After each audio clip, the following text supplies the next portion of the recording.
सुप्रभात दोस्तों। Good morning to all of you. सुबह सुबह बहुत प्यारी सुबह है, आप लोगों को मुबारक हो। हल्की हल्की सी ठंड है और सूरज भी निकल गया है और मेरे घर के, मेरे जंगल के सारे पक्षी भी उठ गए हैं। आप लोगों को सुन रहा होगा उनका साउंड म्यूज़िक। तो चलो आज का टॉपिक स्टार्ट करते हैं। आज का विषय है, अगर दो लोगों के बीच में जब प्यार होता है तो वो अपने आप में बहुत खूबसूरत है। If love happens between two people it is beautiful. इससे सुंदर कुछ हो ही नहीं सकता, क्योंकि हम कहते हैं ना कि प्यार तो परमात्मा होता है, but we should not take it granted. पर जब हमें ऐसा प्यार होता है तो उसको हमें हल्के में नहीं लेना चाहिए। मतलब हमें ऐसा नहीं सोचना चाहिए कि ये जो आज मुझे स्रोत मिला है, ये जो कंडीशन, मतलब ये जो वातावरण मुझे प्रेम का आज मिला है, ये कल भी मिलेगा। तो अगले दिन पर जब हम टाल देते हैं चीज़ों को, तो वो जीने का तरीका गलत होता है। और ये नहीं सोचना चाहिए कि जो व्यक्ति आज प्यार कर रहा है मुझे, वो कल भी मुझे प्यार करेगा। तो ऐसा जब हम सोचते हैं, ऐसा महसूस करते हैं, तो हम चूक जाते हैं उस चीज़ से, उस व्यक्ति से, उस जगह से और उस समय से, उस सिचुएशन से जो प्रकृति ने, परमात्मा ने, इस अस्तित्व ने, इस यूनिवर्स ने हमें दी थी। क्योंकि हमारा मन भागता रहता है, या तो फिर पास्ट में जाएगा या फिर फ्यूचर में जाएगा। और जब हम फ्यूचर में सोचने लग जाते हैं कि कल भी ये मुझे प्यार करेगा, और तो फिर हम उस पर पकड़ बना लेते हैं। तो हम अंदर से भयभीत हो जाते हैं, हम डर जाते हैं कि इतना अच्छा बंदा मिला है या इतनी अच्छी सिचुएशन मेरे को, परिस्थितियाँ मिली है, ये कल भी रहनी चाहिए। तो हम वादे, प्रॉमिस और पता नहीं क्या क्या करते रहते हैं। कसमें, वादे निभाएंगे हम, तो फिर हम ऐसे गाने बनाने लग जाते हैं। बट ये जीने का तरीका बहुत गलत है, बिल्कुल ही गलत है। तो प्यार को इतना, मतलब प्यार को हम कहीं पे भी ऐसे सुव्यवस्थित ढंग से बैठा नहीं सकते। प्यार मनुष्य की पहुंच से बाहर है। ये परमात्मा है, परमात्मा की देन है। परमात्मा हमारे करीब आता है जब हमारे हृदय में प्रेम उठता है, किसी भी चीज़ के लिए, सिर्फ इंसान के लिए नहीं, किसी भी चीज़ के लिए। तो इसलिए हमेशा हमें ग्रेटफुल होना चाहिए, हमें कृतज्ञता का भाव महसूस होना चाहिए अपने अंदर। और जहाँ से भी सुख मिलता है ना, जहाँ से भी, किसी भी सोर्स से, किन्हीं भी स्रोतों से, तो उस हैप्पीनेस को हमें मतलब एक धन्यवाद का भाव से, श्रद्धा से, रिस्पेक्ट से पूरा जी लेना चाहिए अपने पूरे व्यक्तित्व से। बट साथ में ये उम्मीद नहीं होनी चाहिए कि ये कल भी मेरे लिए अवेलेबल होगा। तो प्यार करने का तरीका यही है। अगर आप प्यार में हो तो आप वर्तमान में रहना सीखिए, अभी और यहीं, इसी समय प्यार कीजिए। कल का तो छोड़ो, अगले अगले 1 घंटे का भी, अगले क्षणों का भी, अगली सांसों का भी इंतज़ार मत करो। अभी जो आपको सांसें मिल रही है, अभी जो इस वक्त आप सांस ले रहे हो, अभी और यहीं रहकर ही प्यार करें। अच्छा, अब और जब हम इस दृष्टिकोण से, इस नज़रिए से प्यार करने लग जाते हैं, तो ऐसे में फिर वो एक दोस्ती हो जाती है, एक दोस्ताना व्यवहार, एक फ्रेंडशिप हो जाती है। तब कोई डिपेंडेंसी नहीं रहती, कोई निर्भरता नहीं रहती किसी व्यक्ति पर। वरना तो अगर हम भविष्य के लिए सोचते हैं तो फिर हम डिपेंड हो जाते हैं, हम निर्भर हो जाते हैं। और आप लोगों ने अपने जीवन में महसूस किया होगा कि डिपेंडेंसी हमेशा दुख लेकर आती है। जब भी हम लोगों से उम्मीद करते हैं तो सिवाय दुख के हमें और कुछ भी नहीं मिलता। तो और जब हम इस भाव से जीते हैं कि सब कुछ अभी और यहीं है, तो इससे क्या होता है, ये एक वरदान की तरह होता है हमारे लिए। आप पेड़ पौधों से प्यार कर सकते हो, आप जानवरों से प्यार कर सकते हो, आप आसमान से प्यार कर सकते हो, आप हर चीज़ से प्यार कर सकते हो। क्योंकि प्यार करने वाला कभी भी काट छाट या ऊंच नीच या ये नहीं कहता कि मैं इससे प्यार करूँगा, इससे नहीं। एक्चुअली प्यार इज़ नॉट अ रिलेशनशिप, प्यार is a state of mind. Love जो है वो हमारी भाव दशा है, और जो व्यक्ति इस भाव दशा को अचीव कर लेता है, प्राप्त कर लेता है, या परमात्मा की बारिश, परमात्मा का आशीर्वाद, उसका ब्लेस जब हमारे ऊपर होता है, तो फिर वो प्रेममय हो जाता है व्यक्ति, उसका व्यक्तित्व ही पूरा प्रेम से पूर्ण हो जाता है। तो जहाँ पर भी उसकी नज़र पड़ेगी वहाँ पर हर चीज़ में वो प्यार ही प्यार फैलाएगा। अब जैसे एक गुस्से वाला व्यक्ति होता है ना, अब गुस्से वाला व्यक्ति सिर्फ इंसानों पर ही गुस्सा थोड़ी ना करता है, अगर उसके घर में पेट एनिमल है तो वो उन पे भी गुस्सा करेगा। अब अपनी छोटी छोटी चीज़ें हैं, जैसे शूज़ है, या फिर पेन है, या फिर बर्तन है, या कपड़े हैं, उनको भी फेंक फेंक के मारेगा क्योंकि वो गुस्से में है। लेकिन आप इसका उल्टा सोच कर देखो कि जो व्यक्ति प्रेम में है वो क्या करेगा। प्रेम में तो हम तकिए को भी चूमते हैं ना, दीवारों को भी गले लगाते हैं, पेड़ पौधों को भी गले लगाते हैं, हमें हर जगह हमारा प्रेम ही दिखता है। तो ऐसा कहा जाता है कि जो व्यक्ति प्रेम में होता है ना, सही अच्छे वाले प्रेम में, सच्चे वाले में, तो वो व्यक्ति मतलब हिंसा उसके जीवन से निकल ही जाती है। जैसे महावीर थे, वो चलते भी ऐसे थे कि क्या मजाल नीचे कोई कांटे को भी दर्द ना हो, कोई जीव जंतु ना मरे, इतने प्यार से, इतने मतलब इतनी शालीनता से, इतने कृतज्ञता से, ग्रेटफुल से यूनिवर्स के प्रति पूरी श्रद्धा भाव से जीते थे। ऐसे ही महात्मा बुद्ध थे, रात को करवट भी नहीं लेते थे कि कहीं कोई जीव जंतु मर ना जाए मेरी करवट से। तो प्यार हमें ऐसा मतलब बुद्ध पुरुष बना देता है।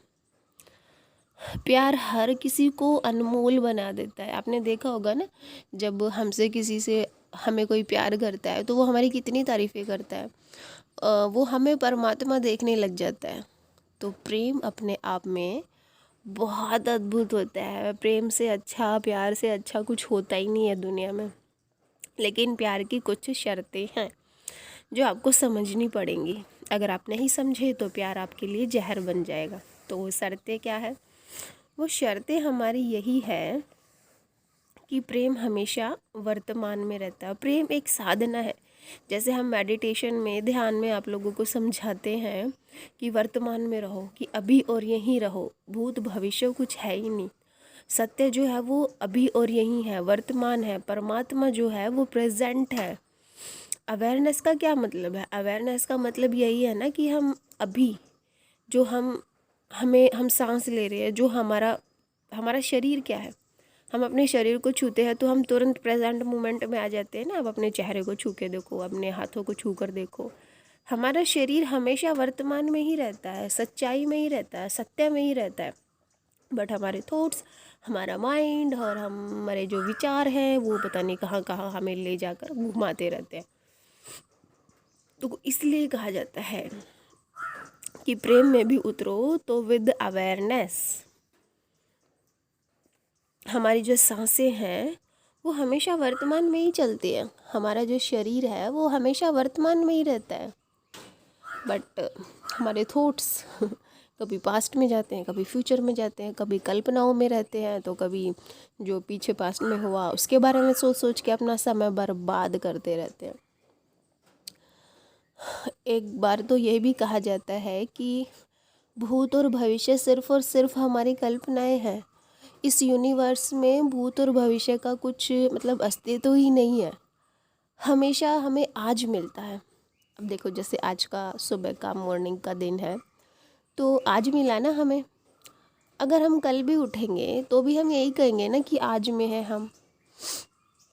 तो जब हम प्रैक्टिस करने लग जाते हैं इस आज की, इस प्रेजेंट मोमेंट की, तो हम हमेशा आज में ही रहना सीख जाते हैं। और जब हम आज में रहकर प्यार करते हैं तो फिर जो ये सारी मानसिक बीमारियां हैं ना, सारी पकड़ है इंसान की कि इसको मैं पकड़ लूँ, इसको मैं जकड़ लूँ, इस पर मैं सत्ता स्थापित कर लूँ, इसका मैं मालिक बन जाऊँ, इसको मैं घर पे बिठा लूँ कि कहीं कोई इसको देखे ना, सिर्फ और सिर्फ मेरी हो।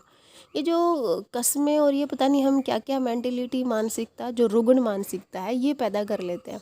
तो जब हम वर्तमान में रहेंगे, आप सोच कर देखो, आपके पास सिर्फ 1 घंटा है या सिर्फ 15 मिनट है, तो उस 15 मिनट में आप, और आगे आपको पता है कि आपका जीवन ख़त्म होने वाला है, तो उस 15 मिनट में आप इतना मतलब पूरी टोटलिटी के साथ, पूरा 100% के साथ आप इतना प्यार करोगे उस व्यक्ति से, और बदले में को उम्मीद भी नहीं करोगे कि ये मेरे को कुछ दे, क्योंकि आपको पता है आपके पास समय बहुत कम है, तो जितना मेरे भीतर प्यार है मैं उतना सारा इस पर लुटा दूँ, यही सोचोगे ना। ये तो नहीं सोचेगा कि अब मैं इसको प्यार कर रहा हूँ और फिर ये मेरे को प्यार करेगा, मतलब ऐसे बदले की भावना, ऐसा बिजनेस तो नहीं रहेगा ना दिमाग में। तो प्यार करने का सबसे अच्छा तरीका है कि प्यार को देना। ये मत शिकायत करो कि हमें कोई प्यार नहीं करता, उल्टा हमें खुद को समझाना चाहिए कि हम दूसरों से कितना प्यार कर सकते हैं। हमारे आसपास जो चीज़ें हैं, हमारे पास जो इंसान है आसपास, हम उनको कितना प्यार दे सकते हैं। और अगर इंसानों से प्यार करना संभव नहीं है आपके लिए, हमारे अहंकार को ठेस लगती है, क्योंकि प्यार समर्पण मांगता है, प्यार डेडिकेशन मांगता है। तो अगर आप नहीं झुक सकते इंसानों के सामने, तो पेड़ पौधों से प्यार कीजिए। ये इतना सुंदर स्काई है, इससे प्यार कीजिए। आपके घर में जो जानवर है, पेट एनिमल्स हैं, उनसे प्यार कीजिए। अगर वो भी ना है तो अपने कपड़ों से प्यार कीजिए, अपने पंखे से, अपनी दीवार से, अपने शूज़ से, अपने बर्तनों से, हर चीज़ को इस भाव से छूइए, प्यार से। और एक बात मैं आपको बता दूं कि हर चीज़ यूनिवर्स में एक एनर्जी है, एक ऊर्जा है।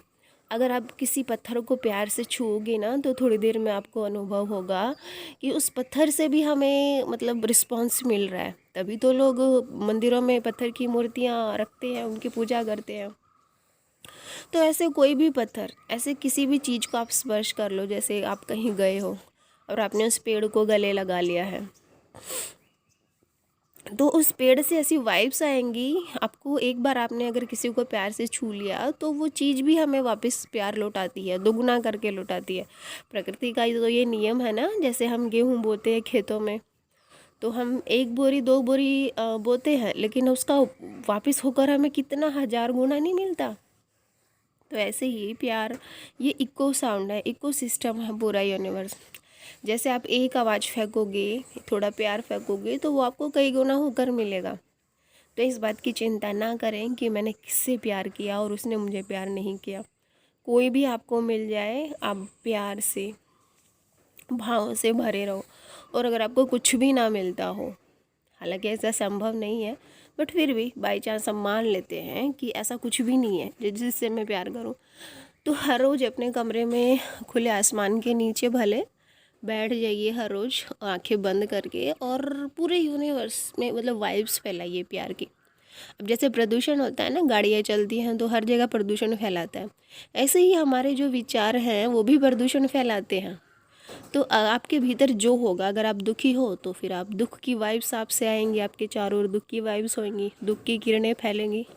तो अगर आप प्यार में हो और आप बैठ जाते हो आंखें बंद करके, तो ऐसे भाव कीजिए कि मैं सारे यूनिवर्स को प्यार कर रहा हूँ, मैं सारे यूनिवर्स को प्यार दे रहा हूँ। इतना तो एटलीस्ट आप कर ही सकते हो ना, इसमें तो कोई खर्चा नहीं, कोई टैक्स नहीं। और थोड़े दिनों बाद आप देखोगे कि आपकी जो भाव दशा थी वो इतनी प्रेम पूर्ण हो गई है, आप इतने प्रेम में हो गए हो, आपको अपने अंदर डिवाइनिटी फील होगी, दिव्यता फील होगी। आपको खुद लगेगा कि मेरे जो चरण है वो परमात्मा के चरण हैं, क्योंकि खुद में ही खुदा होता है ना यारो। तो खुदा एक कोई ऐसी चीज़ नहीं है जो हमसे बहुत दूर हो, 7वें आसमान पे हो, कहीं बैठा हो। हम ही खुदा है, हमारा जो होना है वो परमात्मा ही है, वो खुदा ही है। हमारा जो अल्टीमेट, जिसको कहें हमारा जो सबसे अच्छा स्वरूप है, वो परमात्मा ही है। जैसे स्टेजेज होती है ना, फर्स्ट, सेकंड, थर्ड, जो हमारी लास्ट स्टेज है वो परमात्मा ही है, हम ही है वो। लेकिन शुरुआत तो करनी पड़ेगी ना कहीं से। अब आप खुद को पापी मानते रहोगे, जैसा कि आमतौर पर हिंदुओं में वो गाया जाता है प्रार्थना कि मैं पापी, ऐसा ऐसा। तो खुद को पापी मानना बंद कीजिए, क्योंकि जो इंसान परमात्मा से पैदा हुआ, जिसको परमात्मा ने पैदा किया, वो पापी कैसे हो सकता है। हमारे जो माँ बाप हैं, अगर हम पापी हैं तो हमारे माँ बाप भी पापी हुए ना, तो पाप से तो पाप ही निकलेगा, पुण्य से पुण्य निकलेगा। लेकिन हमारे धर्म गुरुओं ने, हमारे समाज ने हमारे भीतर ये बिठा रखा है कि हम तो पापी हैं और परमात्मा पुण्य है। तो ये सारी मानसिकताएं आपको निकालनी पड़ेंगी दिमाग से। और अभी से जस्ट अभी से जैसे आप मुझे सुन रहे हो तो अपने अंदर भाव करो कि मैं सारे आसमान को प्यार दे रहा हूँ। जो भी मुझे दिख रहा है, जहाँ पर मेरी नज़र पड़ रही है, मैं प्यार से देख रहा हूँ। अब गुस्से में देखने का कारण ही क्या है, मुझे समझ नहीं आता। क्यों प्रदूषण फैलाना अपने विचारों का, अपनी ईर्ष्या का, अपने द्वेष का। अगर आप प्यार करोगे ना तो इतना मज़ा आएगा, आप इतने अमीर बन जाओगे जिसका कोई हिसाब नहीं। अपने खुद आप राजा बन जाओगे। आप भिखारीपन जो हमारा होता है कि हम मांगते ही रहते हैं हमेशा, तो वो मांगना आपका बंद हो जाएगा। इसलिए बोलते हैं अध्यात्म में कि अध्यात्म आपको, स्पिरिचुअलिटी आपको, प्रेम आपको राजा बना देता है। तो और कोई भिखारी बनना पसंद करता भी नहीं है, सबको राजशाही पसंद आती है। तो इस तरह आप अपने राजा, अपने मन के राजा, अपने खुद के अस्तित्व के राजा बन सकते हो। तो हमेशा अच्छे भावों में रहिए। हर रोज़ ये छोटा सा मेडिटेशन है, आप इसकी प्रैक्टिस कर सकते हो। भाव कीजिए बहुत प्यारे प्यारे, बहुत अच्छे। कोई भी अगर आपको सुंदर औरत भी मिल रही है तो इसको इस भाव से देखो कि वो भी परमात्मा ही है, परमात्मा ही उसके रूप में खिला है। तो इससे क्या होगा, आपकी जो वासना है, आपकी जो भोगने की अंदर विचार जलते हैं कि ये सुंदर है तो मैं इसको भोग लूँ, अपनी वासना की पूर्ति कर लूँ, तो ये विचार आपके समाप्त हो जाएंगे। और अगर आप इस भाव से देखोगे किसी औरत को कि देखो परमात्मा की बनाई कितनी सुंदर कृति है, तो उस समय आपका पूजने का मन करेगा उसको, उसके आप परमात्मा को, अपने आप को धन्यवाद दोगे कि इतना सुंदर रूप के आज मैंने दर्शन किए। जैसे हम मंदिरों में बोलते हैं ना कि दर्शन हुए हमें भगवान के, तो ऐसे ही जब भी हम प्रकृति में किसी भी सुंदर चीज़ को देखेंगे, जैसे हम मोर को देखते हैं या बहुत सारे बर्ड्स होते हैं, तोता होता है या और भी बहुत सारे ही सुंदर होते हैं जीव, तो हम कितने खुश हो जाते हैं उनको देख के। तो ऐसे ही इंसानों को देखकर भी हमें खुश होना चाहिए। और इंसान तो छोड़ो, सबसे पहले प्रैक्टिस खुद के साथ करनी चाहिए। खुद को मिरर में देखो हर रोज़ 15-20 मिनट, न्यूड होकर, कपड़े निकाल कर, और अपने शरीर से प्यार करो, अपनी बॉडी से प्यार करो, उसको प्यार से छुओ। जो हमारे जेनिटल एरिया है उनको भावों से, उनसे क्षमा मांगो जो भी हमने उनके साथ दुर्व्यवहार किया है। हमें ये लगता है कि हमारे जेनिटल एरिया तो पाप है, उनको नहीं छूना चाहिए, हमें पाप लगेगा। तो सबसे पहले अपने शरीर से प्यार करना सीखिए, क्योंकि हमारा जो बॉडी है वो एक टेम्पल है, वो एक सैक्रेड टेम्पल है, वो एक पवित्र मंदिर है। तंत्र में हमें यही सिखाया जाता है कि जन्म से लेकर मृत्यु तक सब कुछ इसमें इंक्लूड है, कुछ भी पाप नहीं है। ना वासना पाप है, ना सेक्स पाप है, ना हमारा शरीर पाप है, ना हमारे शरीर के अंग पाप है। सब कुछ पुण्य है, सब कुछ पवित्र है, सब कुछ प्योर है। तो दोस्तों, आई होप आज का टॉपिक आप लोगों को पसंद आया होगा, और पसंद आया है तो प्लीज़ चैनल सब्सक्राइब कर लीजिएगा और एक प्यारा सा कमेंट ज़रूर छोड़ दीजिएगा। मिलते हैं नेक्स्ट वीडियो में, तब तक के लिए आप अपना ध्यान रखिए, और आप सब लोगों को बहुत बहुत बहुत ट्रक भर भर के बहुत सारा प्यार। Thank you so much, love you all of you. मिलते हैं नेक्स्ट वीडियो में।